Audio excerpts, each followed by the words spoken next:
Just because I like Tair Sadam, I can't have Tair Sadam all 7 meals or 8 meals in my life.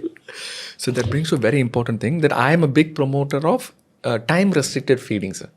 It is a subtype of intermittent fasting where I say that, okay, once the sun sets, all your hormones are going to sleep. Melatonin release. So don't feed your gut at that time.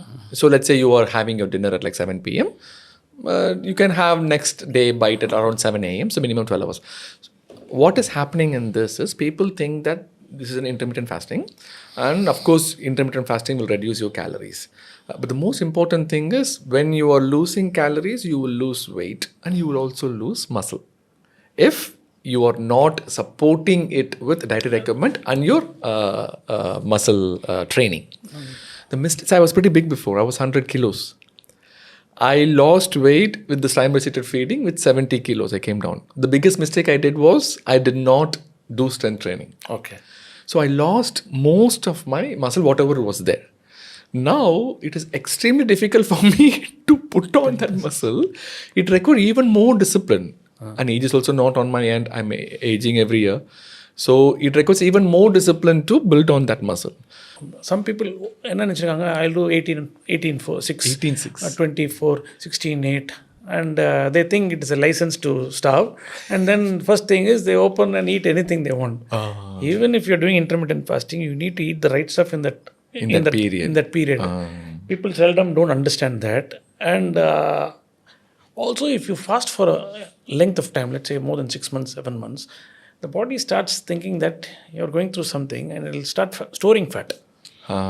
So the lipogenic enzymes and lipolytic enzymes and all these things work in opposite directions. And that is not a great thing. So human beings were not meant for like that. I've seen that happen in people when they are going down on the calories. Less than 1200 calories. Exactly. So the metabolic rate shuts down. And they want to preserve as much energy as possible. So then how will you lose weight? Let's say you take 1000 calories per day.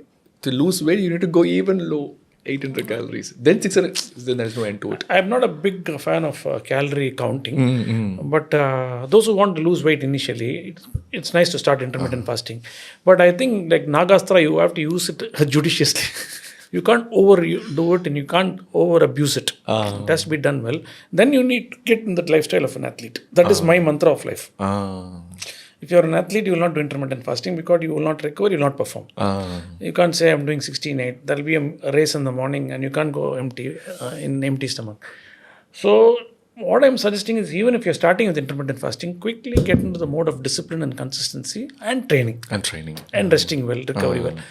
I mean, you can't be having too many physical leaks. Some people will sleep at 1 o'clock. Okay. They will have too much of carbohydrates. They'll have excessive processed food. They'll have habits and they will not exercise. Full of a physical leak. For such people to get a kickstart, get some discipline of intermittent fasting on customized meal plan and a little bit of walking. That can give a starter pack. But then first standard you have to move to second standard, third standard. So you have to move on and then there's no end to getting healthier. You can be greedier that way. I want to get more healthy. That calorie counting and